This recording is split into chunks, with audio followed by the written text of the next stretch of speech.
E aí galera, beleza? Nossa aula de hoje é sobre a segunda lei da termodinâmica, né? A lei que trata das máquinas térmicas. Antes de começarmos a aula, inscrevam-se lá no canal Paradoxos da Física, deem um like lá nesse vídeo. Então vamos à nossa aula, né? Vamos começar a nossa aula. Então vamos começar com os enunciados de Clausius. O calor não pode fluir de forma espontânea de um corpo de temperatura menor para um outro corpo de temperatura mais alta. Isso só pode acontecer com a realização de trabalho. Então, de forma espontânea, somente do corpo de maior temperatura para o corpo de menor temperatura. E o enunciado de Kelvin Planck: é impossível a construção de uma máquina que, operando em um ciclo termodinâmico, converta toda a quantidade de calor recebido em trabalho. Ou seja, não existe uma máquina que opere com 100% de rendimento. Sempre vão ocorrer as perdas.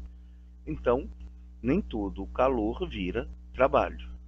Então, voltando a esses dois enunciados, no primeiro, o calor sempre flui de forma espontânea do corpo de maior temperatura para o corpo de menor temperatura. E no segundo enunciado, não é possível conseguir que uma máquina térmica tenha um rendimento de 100%. Sempre vão ocorrer as perdas. Então, ela não consegue transformar toda a quantidade de calor em trabalho. Então, segunda lei da termodinâmica. Então, vamos lá. Eu tenho uma máquina térmica aqui, né? Essa aqui é a minha máquina térmica. Ela retira calor da fonte quente, de uma fonte mais quente, que eu vou chamar de QA. Uma parte realiza trabalho e a outra parte são as perdas, que vão para uma fonte mais fria, que seria o QB. Logo, o calor que sai da fonte quente é igual ao calor que vai para a fonte fria, que são as perdas, mais o trabalho. Então, esta é a segunda lei da termodinâmica. E como que eu calculo o rendimento desta máquina térmica? O rendimento é igual ao trabalho sobre o calor que sai da fonte quente. Então, rendimento é igual ao trabalho sobre o calor que sai da fonte quente. Rendimento, vocês vão encontrar o número aqui em decimal, 0, alguma coisa, só passa para porcentagem, só multiplicar por 100. Outra maneira de encontrar o rendimento é colocar que o rendimento é igual a 1 menos o calor que vai para a fonte fria, dividido pelo calor que sai da fonte quente. Na dúvida sobre qual calor colocar, sempre coloque o que tem menor valor aqui em cima.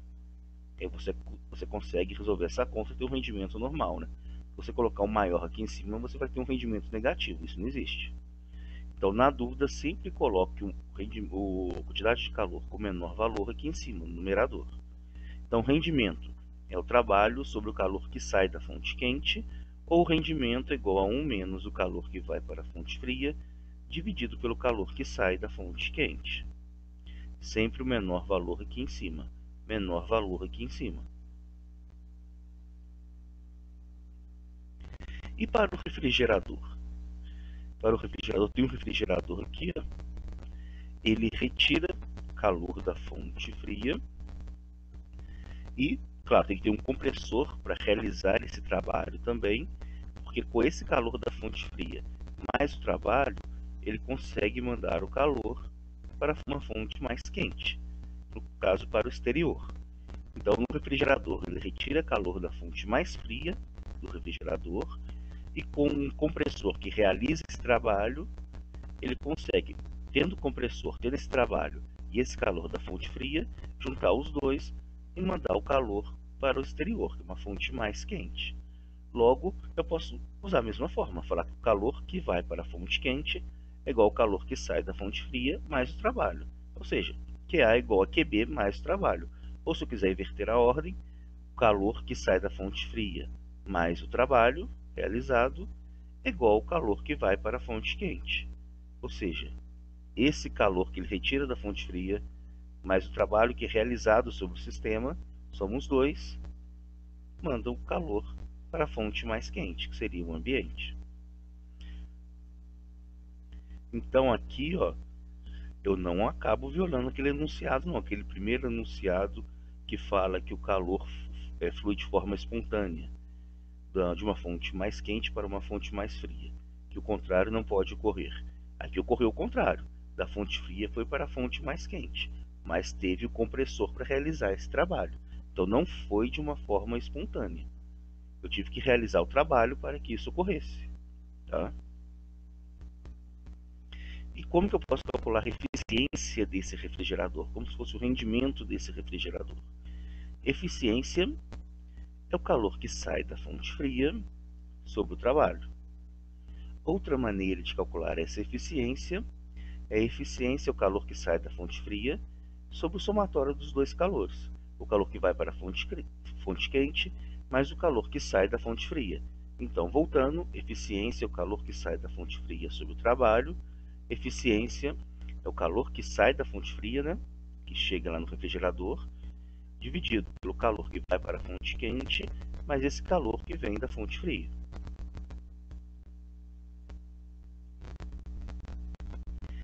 Ciclo de Carnot.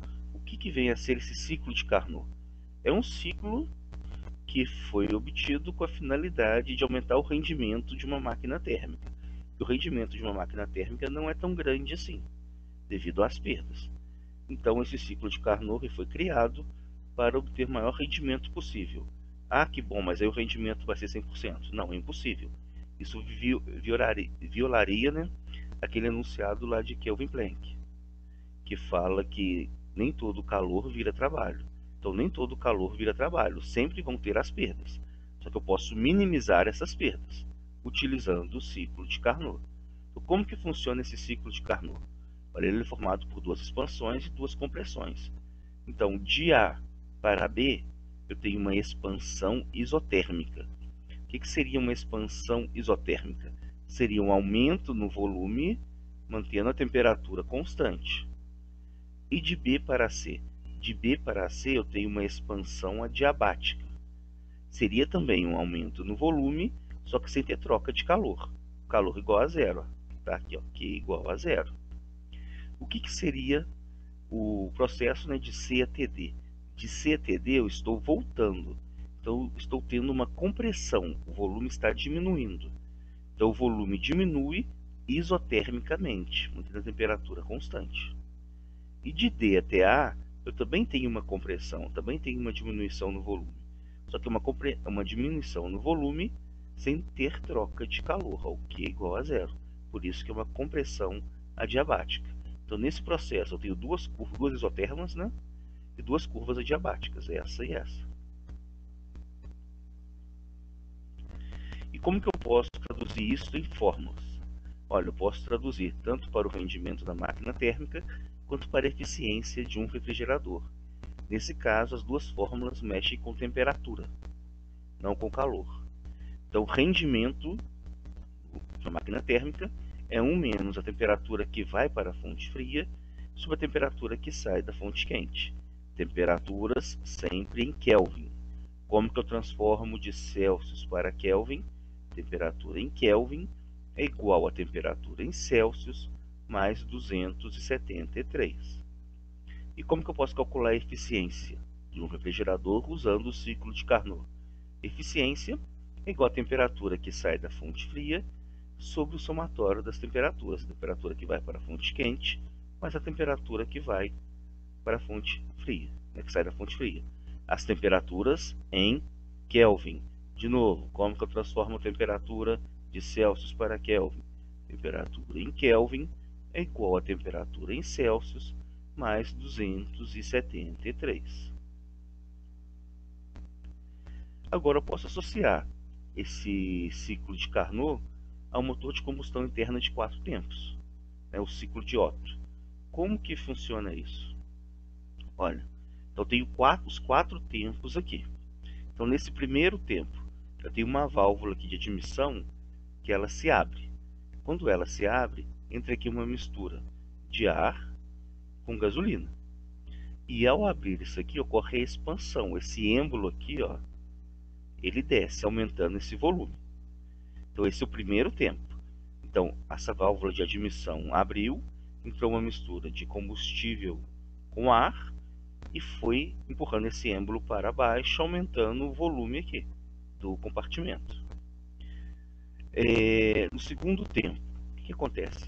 Após chegar aqui embaixo, o êmbolo ele começa a subir, comprimindo essa mistura. Então essa mistura vai diminuindo porque está sendo comprimida. Esse êmbolo aqui está subindo.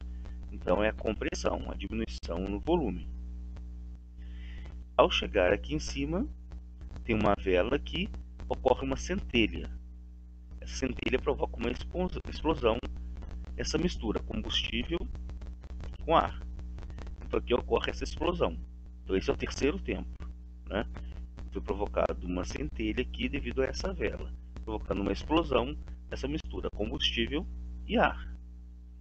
Depois dessa explosão, a gente tem uma válvula aqui que a gente chama de válvula de escape. Ela se abre. Aqui vai de novo aumentar o volume, esse êmbolo vai descer e esse resquício, né, o combustível sofreu essa explosão, ele sai aqui por essa válvula de escape. Então aqui ocorre a saída desse combustível, tá? Essa explosão que teve, né, do combustível, essa mistura combustível com ar. E aqui a válvula desce de novo, expande, né, o êmbolo desce e volta todo o processo de novo. Então, recapitulando, aqui a válvula de admissão, ela se abre, entra combustível com ar, mistura combustível-ar, esse êmbolo desce, aumentando a capacidade desse reservatório aqui, aumentando o volume.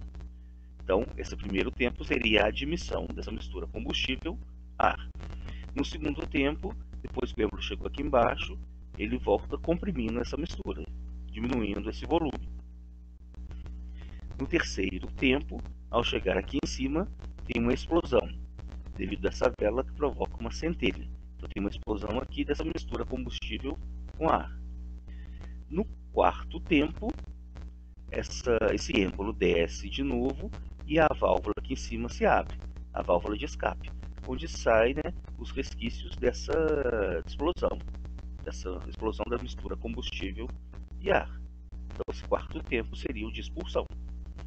E aqui desce de novo e começa todo o ciclo de novo. Então, espero que tenham gostado dessa aula. Espero que tenham entendido essa aula. Nessa aula a gente mexeu com a segunda lei da termodinâmica. A gente falou de máquinas térmicas, falou de refrigerador, de rendimento na máquina térmica e eficiência no refrigerador. A gente viu agora no finalzinho o motor de 4 tempos. Qualquer dúvida, coloquem lá no YouTube, que assim que puder eu responderei. Quem gostou, dê um like lá nesse vídeo, inscreva-se no canal Paradoxos da Física e até a nossa próxima aula. Até mais.